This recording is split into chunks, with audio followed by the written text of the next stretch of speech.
right, good morning, and welcome to Microsoft Word assignment number 1. This assignment is called creating a cover page.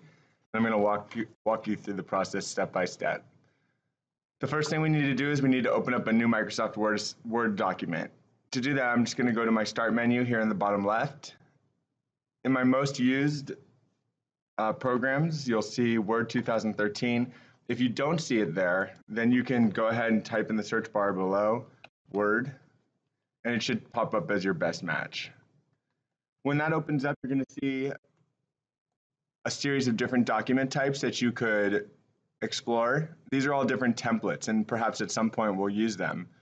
Today, however, and most of the time, you'll want to create your own blank document. So go ahead and click on the blank document. The first thing we always want to do is we want to make sure our margins are set correctly for the type of document that we're creating. Today, we're going to create a document that has 1-inch margins to start.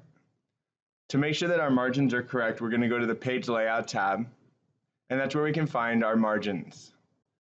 When I click on margins, you can see I have a lot of different options here. Right here, the normal setting is to have an inch at the top, bottom, left, and right. So I'm going to do that. The next thing I'm going to do is I'm going to go back to my Home tab, and I'm going to set up my text to align horizontally on the page. To do that, I go here into my Paragraph tab, and I'm just going to click on the center icon. That's going to move my text to the middle of the screen. You can also see I have this little paragraph icon here in the middle of my page. I can turn that on and off using the Show Hide button. One thing that's nice about having that on my screen is it'll let me know exactly where my cursor is and where I'm about to type each time. Let's start marking up our document. The first thing we're going to type is the name of our class. So it's going to be Academy Computer Applications. I'm going to hit enter 4 times. 1, 2, 3, 4. And I'm going to type the words presented by. Remember, we're creating a cover page for a document that we might be creating, and so that's what we're going to set this up as. I'm going to hit enter 1 time, and I'm going to type my name. You should type your name. I'm going to hit enter 4 more times, and I'm going to type the words presented to. I'm going to hit enter 1 more time, and I'm going to type my instructor's name. In that case, it happens to be me as well, Mr. Rubin. In your case, it would either be me or whatever teacher you were creating a cover page for. Press enter 2 more times and type your period number. We're just going to say that this is period 0. Press enter 2 more times, and at this point we're going to insert the date. Instead of typing today's date, I want to show you a tool that's going to update your date automatically anytime you open your document. To do that, you're going to go to the Insert tab, and you're going to scroll all the way over to the right side where you'll see Date and Time. Click on Date and Time, and you'll see there's a number of different formats that you could choose to show today's date and even today's time. For me, I want to keep it simple. I'm just going to click on the option September 27, 2016. And I also want to make sure that there's a check in this box next to Update Automatically. What that means is that if I work on this document today, it'll show September 27th. But if I work on it on Friday and I turn it in on Friday, it will show September 30th. Before I go any further, I've decided I'm going to change the margins of my document. We can change our margins very easily. I go to the Page Layout tab, I go to Margins, and in this case I'm going to change them to be narrow. I only want 1/2 inch at the top, bottom, left, and right. You can see my text move up to the top of the page. So that now there's only 1/2 inch at the top.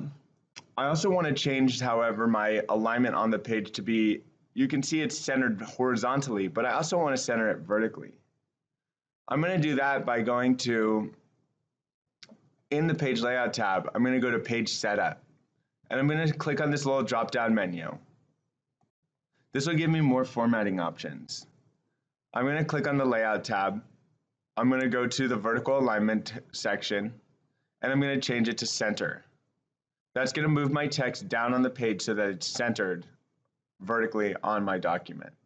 Make sure it says apply to whole document, and once you've checked that, select OK. Now you can see my text move down. I think this would be a good time to save our document for the first time. To do that, let's go ahead and go to File, Save As. We'll save it on our computer. And for me, I'm just going to save it to my desktop for right now. You always want to name your document something that you're going to know what it is. And in this case, I'm going to call mine Ruben, period, C, period, creating a cover page. That way, people know that it's my document, and I know exactly which document it is when I go to turn it in on Google Classroom.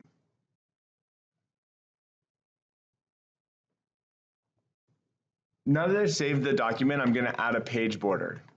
To add a page border, it's very simple.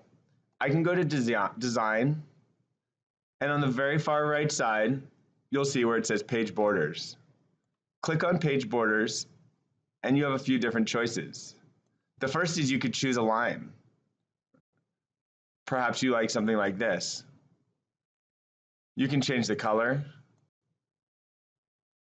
and you can even change the width to make it either thicker or thinner, whichever you prefer. If you select OK, it'll give you a page border that looks like this. If you don't like that page border, you can also choose an art border.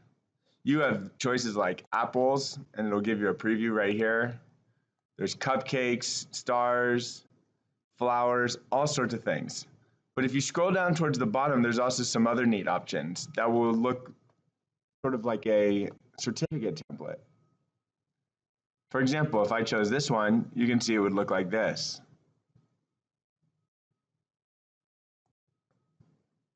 I can still change the color, and if I select OK, it will look like that. So again, you have lots of different options under the page borders, and they're very easy to change at any time. All right? Please add a page border to your document. The next thing we're going to do is we're going to position our cursor between Academy Computer Applications, our title, and Presented By. It's easy to place it directly in between because we have our Show Hide button showing these paragraph tabs. Let's go ahead and go to the internet for a second. I'm going to use Google Chrome, and I'm going to go to Google Images. On our document, we want to include a picture of a mountain. I can simply type mountain in to Google Images. It also gives me some suggestions, right, of things that are similar, or I might have a specific mountain in mind. Any of these images are fine. Pick one that you like. For me, I'm going to just choose a mountain that I visited recently that I thought was really amazing. It was called Maroon Bells. It is in Colorado. And when I find a picture that I like, I'm just going to go ahead and I'm going to click on it one time. That's going to give me a preview of the image. I want to make sure that it looks good, there's no text or watermarks on it. And if I'm happy with it, I'm going to right click and I'm going to save the image.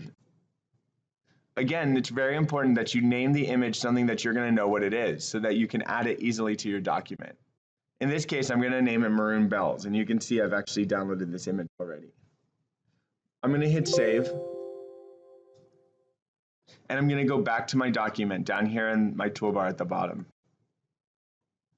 Notice that my cursor is still right here between my title and Presented By. And I'm going to go to the Insert tab, and I'm going to insert a picture. I'm going to go to my desktop where I save the image, and there it is, Maroon Bells. I'm going to select Insert. Immediately when I insert this, you can see that I have a problem. Not only did my document change to 2 pages, but my image is way too large. All I have to do to make this adjustment is make sure I'm selected on the picture by clicking one time, and that'll bring up my Picture Tools Format tab. I'm going to change the larger of my dimensions, so my width in this case, because it's 7.5 inches and my height is only 6 inches, I'm going to change the larger dimension to be 3 inches. Oops, 3 inches. You'll see that that's going to actually change my other dimension as well, and it's going to make my image significantly smaller. I'm going to go through now and I'm going to change some of the effects on my text. On the title, let's highlight that, and let's change the font size to 24. I also am going to change the color. You should change the color of yours. I could change it to red, orange, or any other color I want. In this case, I think I'm going to change it to green to match my border and to kind of complement the picture. I can also change my font type and give it an effect. To do that, all I have to do is go to my font drop-down menu and look at all of the options that I have between font size, font style, my different fonts that I could choose.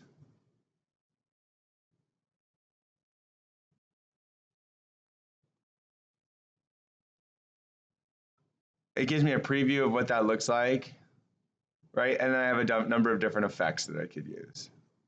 I'm going to hit OK when I'm happy with it, right? And again, it's very easy to change at any time. If I like everything, but I don't like the font itself, I can change it very quickly. I'm going to go down to the bottom now, and I'm going to change presented by. I'm going to highlight presented by, and I'm going to make it bold. I'm going to do the same thing for presented to. I'm going to make that bold. And I think just for the sake of continuity, I'm going to highlight my text, and I'm going to make it the same color green as everything else. The last thing we're going to do before we submit our assignment is we're going to save it one time. I can do that by clicking this little disk in the top of my document. That'll save my document just as it was before. I want to click on the Review tab, and I want to check my spelling and grammar. Make sure that everything is spelled correctly. Mine says spelling and grammar check complete, you're good to go. So that's great news, and I can hit OK. Remember that sometimes it might find errors when in fact you've spelled it correctly. Take your name, for example. If that's the case, you can just click Ignore. We can also go to File, Print, and it'll bring up a print preview, just so you can make sure that this is exactly what you want it to look like. Once you're done with your document, again, we're going to save it one last time. You can close your document, go to Google Classroom, and you're ready to turn it in. Thanks for your attention, and hopefully that was nice and easy for you.